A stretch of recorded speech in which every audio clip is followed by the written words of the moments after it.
a paz do Senhor Jesus esteja no coração de cada um de vocês. Eu quero ministrar nesta noite sobre vida sentimental e ministérios satânicos. Eu gostaria de colocar isso para todos vocês, porque Deus me deu uma direção e eu quero fazer este vídeo. Paulo aqui, ele escreve para Timóteo, um varão solteiro que cuidava da igreja de Éfeso, ensinando ele como tratar com algumas questões. Paulo ensina este garoto sobre a priori da palavra de Deus, como entender algumas coisas que estavam acontecendo, para poder fazer assim melhor a batalha espiritual. No capítulo 3 de 2 Timóteo, carta que escreveu Paulo a Timóteo, 2 Timóteo capítulo 3, no versículo 6, fala assim: porque deste número são os que introduzem pelas casas, levam cativas mulheres nécias, carregadas de pecados, levadas de várias concupiscências. Aprendem sempre, mas nunca podem chegar ao conhecimento da verdade. Essas mulheres aprendiam, mas não chegavam ao conhecimento da verdade. Diz Paulo, é como Janes e Jambres resistiram a Moisés, assim também estes resistem à verdade, sendo homens corruptos de entendimento, reprovados quanto à fé. Não irão, porém, avante, porque a todos se manifestará a sua insensatez, como também aconteceu com a daqueles. Queridos, quando você olha Paulo escrevendo a Timóteo, ele está falando que no final dos tempos os homens seriam amantes de si mesmos, cruéis, obstinados. Tanto é que você vê, isso sempre eu vou usar essa comparação. Cristo é o cabeça da igreja, a palavra de Deus é para todos, ainda que haja diferenças de cultura. Mas você pode olhar para o Brasil, cada um que monta o seu ministério, ele tem uma visão, ele diz que quer ter uma visão, ele quer... Na verdade, todos saíram do pecado, todos têm que ser santos, todos têm que procurar o aperfeiçoamento que vem do Senhor. Todos têm que obedecer, todos têm que louvar, todos têm que adorar, todos têm que aprender, todos foram discípulos, todos se tornam filho quando se entrega a Cristo e se batiza. Não dá para entender muita coisa. Porém, aqui está falando muito da questão também do final dos tempos, a impiedade dos finais dos tempos, e aqui eu quero levar para o lado da corrupção ministerial. Quando, por exemplo, o Senhor fala lá na igreja, para a igreja de Pérgamo, quando ele diz assim, que todavia tenho contra ti aí alguns que seguem a doutrina de Balaão, o qual ensinava a lançar tropeço diante dos filhos de Israel, levando-as a comer das coisas sacrificadas a ídolos e praticar prostituição. Isso está no capítulo 12, no capítulo 2, no versículo 14 de Apocalipse. Quando se fala aqui desses homens que vem rompendo o seu entendimento, dizendo que, na verdade, tem aparência de piedade, 2 Timóteo 3,5, negando-lhe o poder. A piedade, o amor, ele tem um poder. E este poder nunca vai levar a pessoa a fazer algo contraditório, algo para desumanizar, algo para desviar, algo para destruir a vida de alguém, algo para enganar. E aqui, na igreja de Éfeso, na época, antes, as mulheres não tinham aquela cultura de acesso, de aprendizado. E as mulheres em Éfeso começou a conhecer a graça, a liberdade em Cristo. Então muitas queriam se tornar então superiores em submissas, como muitos lugares por aí. Você vê que não é o homem, o cabeça, junto com a mulher, a disjuntora, uma só carne, ministros do Senhor, não. Lá existe um espírito de autoritarismo feminista e feminino, mas também por outro lado, elas não tinham muito acesso. E agora, por elas estarem conhecendo a liberdade e precisando conhecer maior a graça, Éfeso era um lugar também que os falsos mestres atacavam muito. E aí, dentro dessa situação, tinha aqueles homens que estavam criando as suas visões, uns pregando que Cristo não tinha vindo, outros pregando que não era bem de um jeito, não era bem de outro. Havia muita confusão, não quero entrar nesse mérito agora, mas eu quero dizer para você que o falso mestre, uma característica, ter aparência de piedade, mas negando a eficácia do poder. E a Bíblia manda afastar-se dele. É tipo assim, por exemplo, eu me digo ministro de Deus, quero orar para que a mulher seja grávida, quero orar para que as pessoas sejam libertas e sou a favor do aborto. Eu prego a piedade, só que eu nego o poder da piedade, porque daí eu não vou precisar, se as pessoas começarem a abortar, eu não vou precisar desviar dinheiro para obra social, vou poder ostentar melhor os meus altos objetivos comerciais, vamos colocar assim.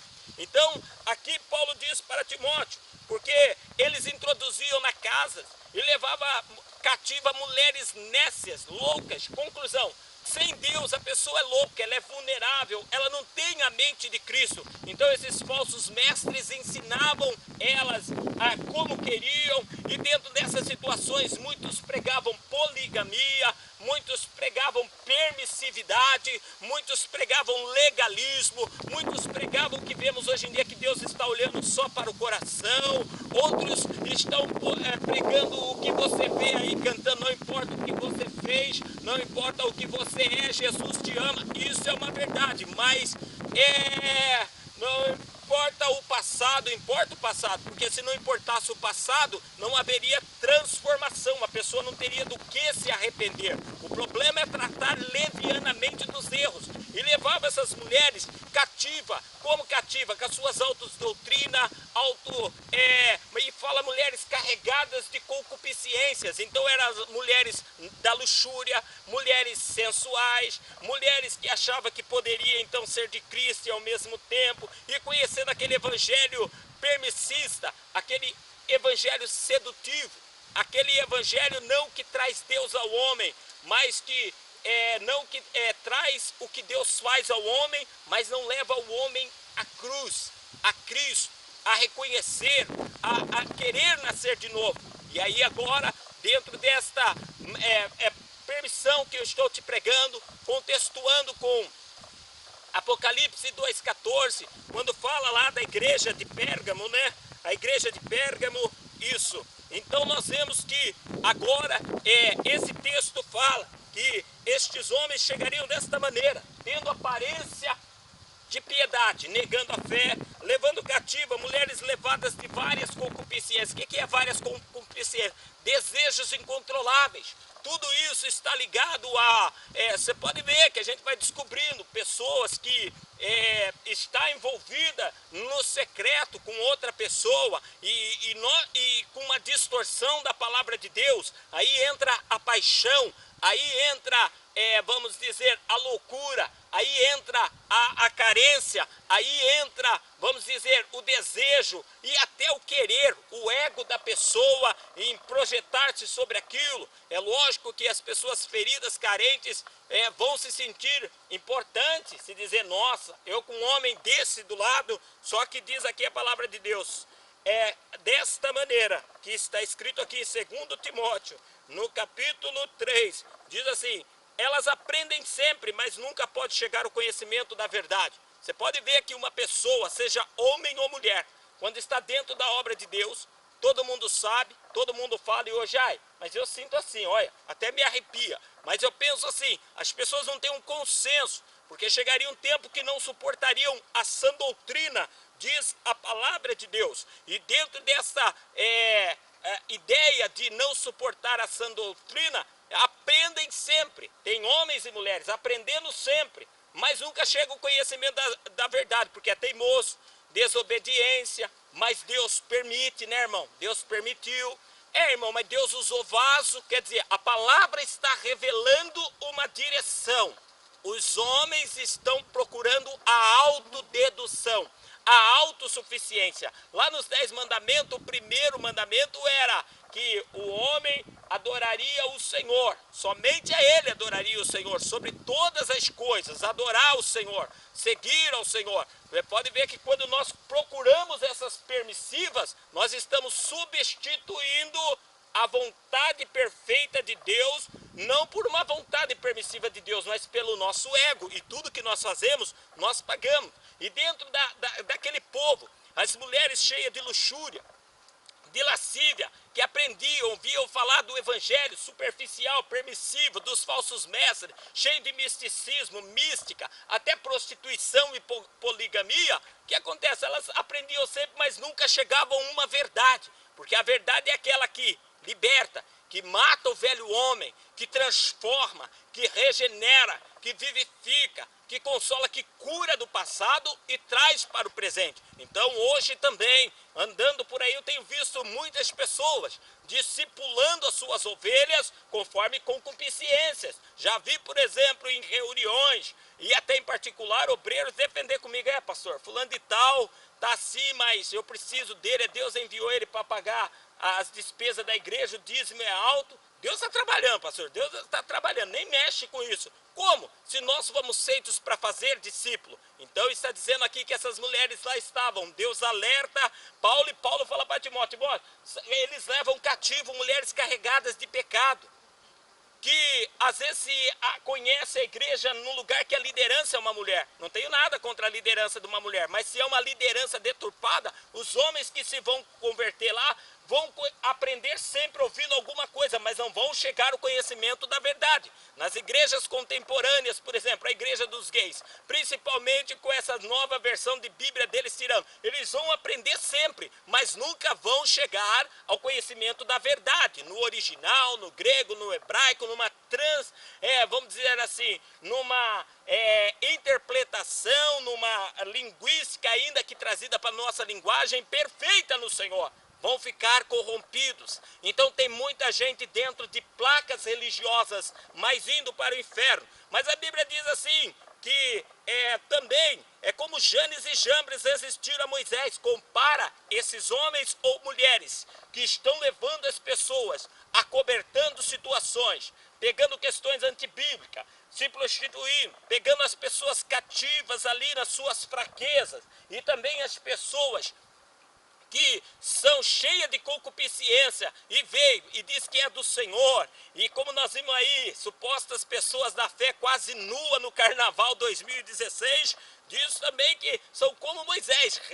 Janes e Jambres resistiram a Moisés. Os feiticeiros lá no Egito, no início, Moisés fez o cajado virar serpente, a deles também virou. Você pode ver que houve uma oposição satânica e uma oposição dos ministros satânicos. E aqui dentro destas questões, quando fala também resistir a Moisés, sendo homens corruptos de entendimento e reprovados na fé. Está dizendo que pessoas que vão trabalhando em cima da circunstância do ser humano, em vez de trazer o que Deus quer para o ser humano, mas agregando o ser humano, apaziguando dentro das suas próprias concupiscências, prendendo pessoas conforme seus belos prazeres. Eu já ouvi ministros dizer que se os homens da Bíblia teve mais de uma mulher, por que não pode ter? Nós estamos vendo grandes convenções liberando o divórcio. Bom, antes casar de novo com uma que ama do que estar com uma de status e saindo depois do culto e indo lá para dormir com a outra a quem ele ama. Eu entendo que todo pecado e mal é perdoado às pessoas, mas o que eu vejo de ministros sedutores, estou tratando na verdade hoje de 9 casos semelhantes. 9, tem uns 9 casos assim. Então neste dia que eu estou gravando, estou dizendo para você, 9 casos semelhantes de situações das pessoas envolvidas. Mas e agora? Mas Deus falou que tem uma obra. Peraí, Deus tem uma obra com você, minha filha? O camarada estando com a mulher dele lá e vindo aqui na sua cidade só para estar com você? Ô meu amigo, minha filha, Deus tem um compromisso com você, com aquele menino, sendo que você está aqui com a vida toda retalhada, nem livre você pastor, mas não vem me julgar. Eu não estou te julgando, a Bíblia diz: pelo fruto se conhece a árvore. Se você está vinculado às situações que está visível, não é julgamento, são coisas que precisam ser resolvidas. E aí também, eu venho te dizer, outro texto: não irão porém avante, porque a todos serão manifesto a sua insensatez, como também aconteceu com a daqueles. Apareceu, irmão, tudo que estava errado. Você pode ver que vai aparecendo, quando o camarada vai fazendo coisas deliberadamente, assumindo compromisso, sempre tem uma maneira. E aí nós vemos, por exemplo, quero dar um alerta aos ministros. Eu já fui perseguido, solteiro, estou casado há muitos anos, estou bem. Mas lembro quando eu disse solteiro, nossa, às vezes as pessoas estavam vacilando, vinha trazer tratamento para a igreja, aí estavam namorando, escondendo o pecado e negando o pecado. Quando largavam, um sentia pressionado, eu tive que confessar. E a mulher tem muito esse hábito também, né? Que ela está lá, tá tudo bem. Mas quando é largado, eu tenho que confessar porque eu senti de Deus. Eu já vi mulheres fazendo isso com o ministro. Não, agora eu tenho que confessar. Anos tendo um caso, uma poligamia com o homem. Mas quando o homem decidiu se separar e colocar a vida dele no altar, ela teve que confessar. Na verdade, o quê? A revolta do abandono. O ódio da rejeição. Então a pessoa queria, na verdade, era destruir o outro. É por isso que você pode ver que nessas questões que surgem no meio da obra de Deus, acaba explodindo esse tipo de coisa.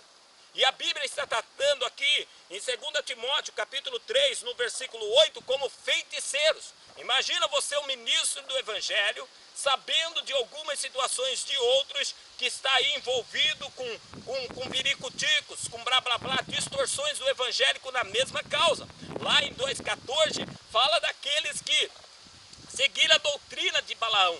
E Balaão, vamos simplificar, pela sua cobiça financeira, ele não se importava com vidas.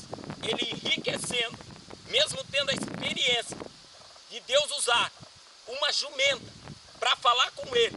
O bicho era tão rebelde, tão assim, astuto, que na verdade o que aconteceu?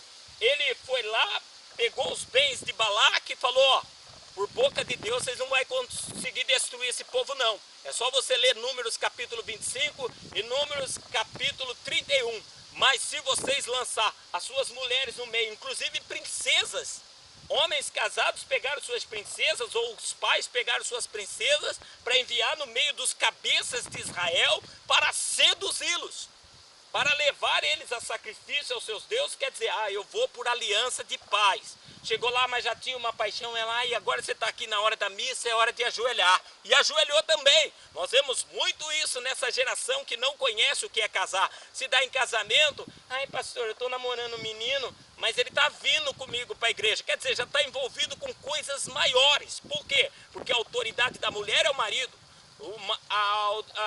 A mulher é uma autoridade também junto com o marido. Então, depois que deu a vida sentimental, como está Deus nessa coisa acima de todas as coisas, se já está envolvido num julgo desigual?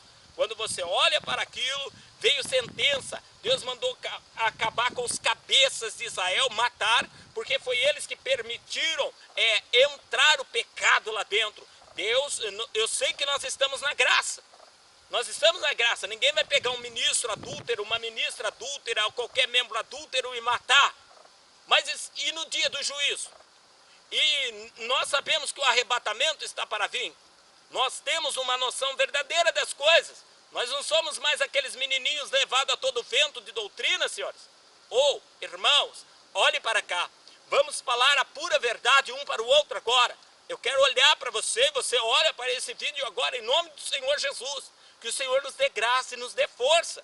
Eu sei que muitas horas as pessoas vão falar, a minha vida sentimental não é fácil. Minha esposa não me corresponde, meu esposo não me corresponde, eu me sentia sozinho, aí eu comecei a conversar com o irmão, aí comecei a conversar com a irmã, aí rolou. Só que cada lugar, como os 10 mandamentos de Deus é perfeito, insubstituível, mas cada profissionais de várias áreas para tentar melhorar a sua empresa, criou também, vamos dizer, 10 mandamentos, 10 teses para melhorar as situações. E uma das pessoas que desenvolveu uma tese psicológica, ele fala assim que nenhuma emoção sentida deve ter uma ação imediata. Ela tem que ser ponderada. Por quê? Porque imagina, você chega carente e tal, e gosta, e chega numa sala, está uma mulher bonita, um homem bonito. Você está lá carente, largado, rejeitado, e a pessoa falando bem, etc. Você não conhece o caráter e a personalidade. Você está vendo a pessoa ali naquele evento. Você está vendo a pessoa fazendo aquilo que ele foi lá para fazer, ou convivendo com o lugar onde ele estava ali de momento. Chegou, vamos dizer, um ministro chegou, uma ministra chegou, um irmão chegou, uma irmã chegou. Só que veio aquela atração, nossa, bonito, não estou conseguindo desviar os olhos, ele também está, ela também está, parece que está havendo um corresponder. Como se você age de primeiro já se entregando, vou fazer amizade e começa, na verdade você não teve controle das suas emoções, você foi no impulso. E dentro do impulso, o que acontece? Vai vir consequências de situações, e aí acontece aqueles de repente foi morar junto, de repente está infiltrado, como faz? Bom, quando você está num ambiente sentindo, por que eu estou sentindo isso? Porque eu estou carente, minha esposa não me corresponde, o esposo não me corresponde. Mas eu ainda sou casado, ou se não, sou divorciado, sou livre, eu sou solteiro. Tá, mas eu conheço? Não. Tem função? Não. Ele está falando bem da fé, mas eu conheço a fé dele? Não. Tenho informações a respeito? Ah, ouvi falar. Não. Se de Deus ele fala que nós devemos fazer prova, provar e ver de que o Senhor é bom, quanto mais os seres humanos, irmão. Aí, agora, vem todo aquele sentimento, tá? Então, tá, por que é isso? Carência, tal. Então o sangue de Jesus tem poder. Deus, me purifica desse mau pensamento. Agora manifesta o teu poder e me deixa cônscio. Beleza. Então eu ainda estou atraído. Tá, estou atraído. Mas por quê? Mas espera aí. O que eu tenho hoje na minha vida? Um casamento. Tá mal? Tá mal, mas eu estou num casamento. Casamento fui eu que fiz. Fugir de casa, ou eu quis, sem amor. Até pode ter sido uma atitude humana, mas o que é o casamento? Uma constituição de Deus, para nós cristãos. E Deus, ele odeia o divórcio. Já lutei por esse sentimento, já lutei por essa família, já fiz o máximo, não está tendo recurso, não. Por que eu não parti, então, para recursos cabíveis? Trazer ministério, trazer situações e provar em condição e passar aquele tempo livre. Então, observe bem que quando as pessoas não têm essas atitudes de ponderar os seus sentimentos, automaticamente ela pode cair na mão de um viciado. E esse texto de Timóteo revela que as mulheres eram carregadas de concupiscência, viciadas em pecados de tudo quanto é gênero. E os homens falsos mestres usufruíam disso, viciados, para ensinar as pessoas conforme aquilo que eles o manipularia. Nos 10 mandamentos sentimentais de outra pessoa chamada Salviati, no mandamento 2 está lá: não se permita ser manipulado por ninguém. Faça aquilo que você esteja certo da sua vontade. Então não é o primeiro sentimento também, nem o primeiro impulso. É uma pessoa que ponderou, não é aquela, eu estou com vontade de você. Não, a pessoa ponderou, entendeu, tem um projeto família, ou tem um projeto namoro, noivado e outro tipo de coisa. Espera aí, as pessoas levadas todo o tempo. As mulheres serviam a Jesus com seus bens. Hoje em dia nós temos mais mulheres na igreja. Espera aí, mulher, os ministros que aproximam de você também só arrancam de você. É por causa da sua condição. Todo mundo que chega também você tem que estar presente ali cuidando. Mas ele não tem mulher para fazer isso. Não tem outras pessoas também para fazer. Fica sabendo que é uma tendência sua à paixão, uma carência inconsciente e talvez traumática, porque o trauma é exatamente o acentuar inconsciente de muitos conflitos lá dentro. Entendeu? Acentuou vários conflitos mal resolvidos dentro do inconsciente, que dá os seus impulsos, e cada reação no ambiente vem aquele pulso que relembra situações inconscientes e a pessoa cai. Então toma cuidado, não seja homem cativo, não seja mulher cativa, tipos de concupiscência, foge desses fanfarrão, em nome de Jesus.